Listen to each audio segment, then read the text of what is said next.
Institutional investors chase alpha harder than a Wall Street intern chases validation from a managing director who doesn't even know his name. And right now, those institutions, along with the trillions of dollars they manage, are all obsessed with one specific asset class. It's not stocks, it's not crypto, it's not real estate. And believe it or not, it's not even artificial intelligence. It's an industry that has grown tenfold since 2007, has quietly minted an entire new wave of billionaires nobody's heard of, and sounds so boring, it makes municipal bonds look sexy by comparison. It's called private credit.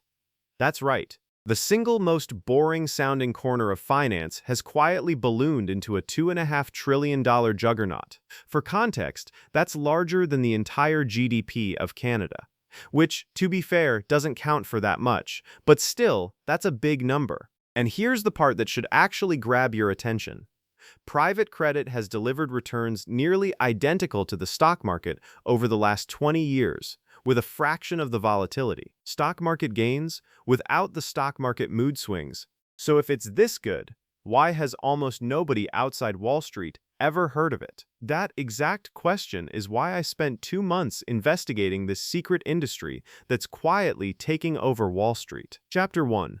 Wall Street's Favorite Secret. You've probably heard the term private credit from some finance bro at a party. Patagonia vest, energy drink in hand, a nicotine pouch lodged so deep into his lip it's basically become part of his personality. But here's the actual gist of it. Imagine you're a company that needs a loan. 30 years ago, you'd walk into a bank, shake hands with a guy named Tucker, and boom, you had your loan. No questions, no stress. Tucker didn't care about your credit score. Tucker didn't verify your income. Tucker definitely didn't ask about the fact that your previous business was, technically, a failed vape shop. Back then, loans were handed out faster than rashes during spring break. And, shocker, that's exactly how the financial system ended up with a hangover so severe it nearly took down the entire global economy. After 2008, everything changed. Banks turned into strict parents overnight. New rules, new capital requirements, new everything. Now, when you walk into a bank for a loan, you fill out 50 forms, offer up your firstborn as collateral, and maybe they'll consider it. And that's exactly where private credit steps in. Private credit is the sketchy uncle of the financial world. The one who looks at your report card, shrugs, and says, "Don't worry about that, I'll give you the cash right now. You're just not going to love the interest rate." That's private credit in a nutshell. Instead of going to a bank, companies borrow directly from non-bank lenders, names like Blackstone, Apollo, and Ares.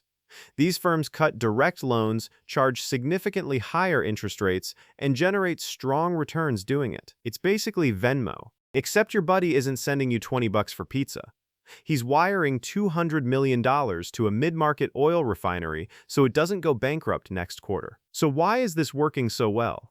Because finance, like your ex, follows one rule. If there's a hole, someone is going to fill it. And to understand exactly what hole private credit is filling, we need to rewind to the early 2000s. Chapter 2. The hole nobody wanted to fill. In the early 2000s, the private credit market was tiny, about $140 billion globally.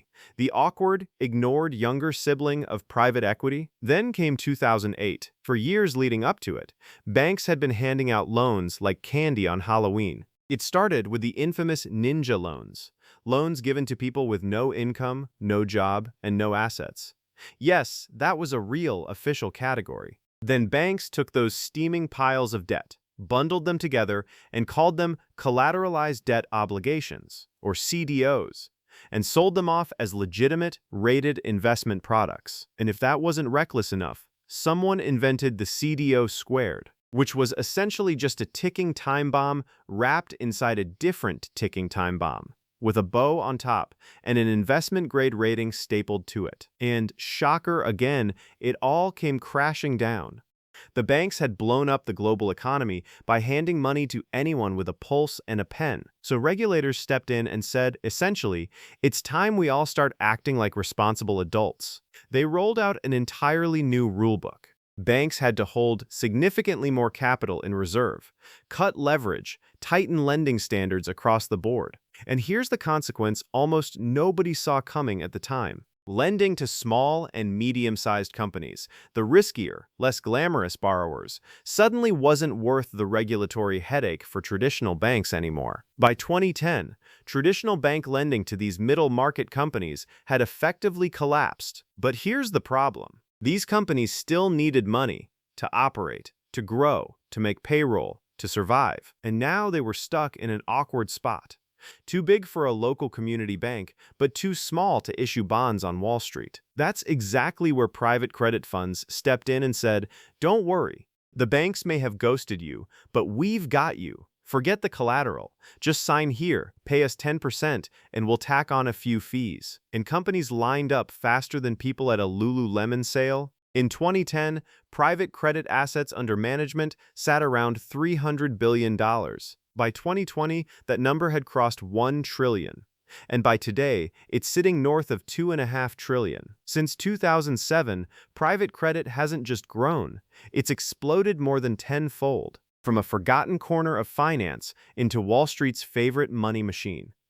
Now here's where it gets genuinely interesting. Over the last 20 years, private credit has returned about 9.6% annually.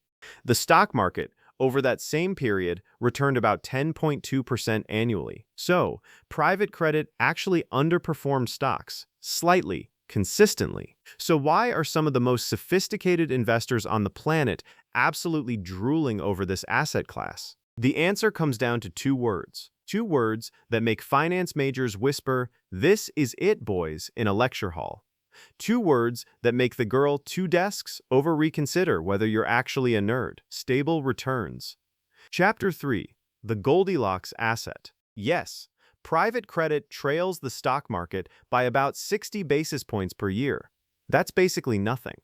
But it delivers those returns without the emotional roller coaster that comes standard with stocks. Stocks can swing 20% up or down in a single year, sometimes in a single week, if Jerome Powell so much as clears his throat during a press conference. Private credit, on the other hand, is smooth, boring, consistent, the financial equivalent of beige wallpaper.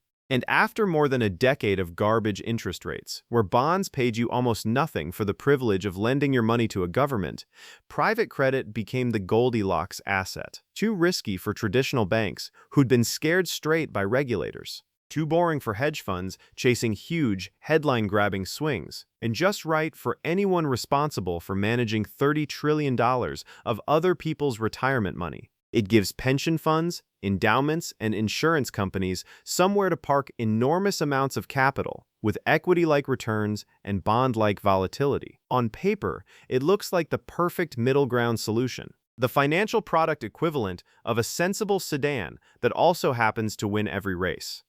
Chapter 4. The part nobody on Wall Street wants to talk about. But it's not all sunshine and rainbows. Because underneath the surface, private credit carries its own very specific set of risks around liquidity, valuations, defaults, and leverage. Here's the uncomfortable truth about private credit. There's no centralized exchange, no real-time price quotes, no public market where you can check what your position is actually worth at 3 p.m. on a Tuesday. Nobody really knows how much these loans are worth until a borrower stops paying. And even then, figuring out the real value becomes mostly an educated guessing game between the fund and its auditors.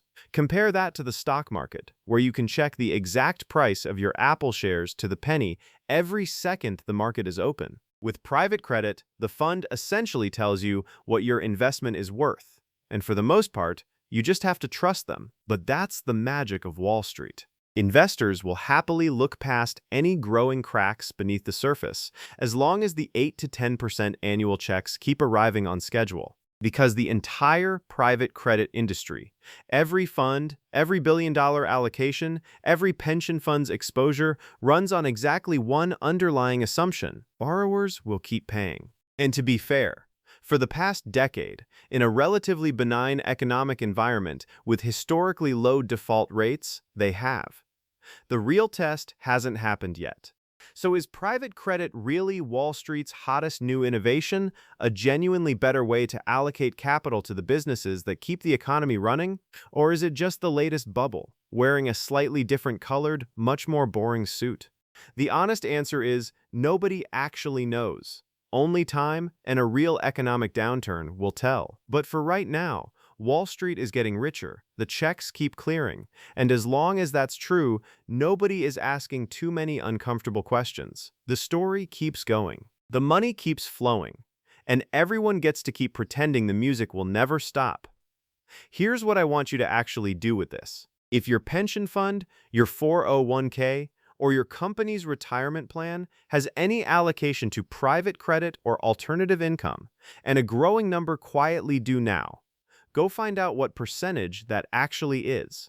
Because you might be more exposed to a $2.5 trillion industry you've never even heard of than you are to the stock market you check every single day. Drop what you find in the comments. I want to know how many of us are unknowingly part of Wall Street's favorite secret.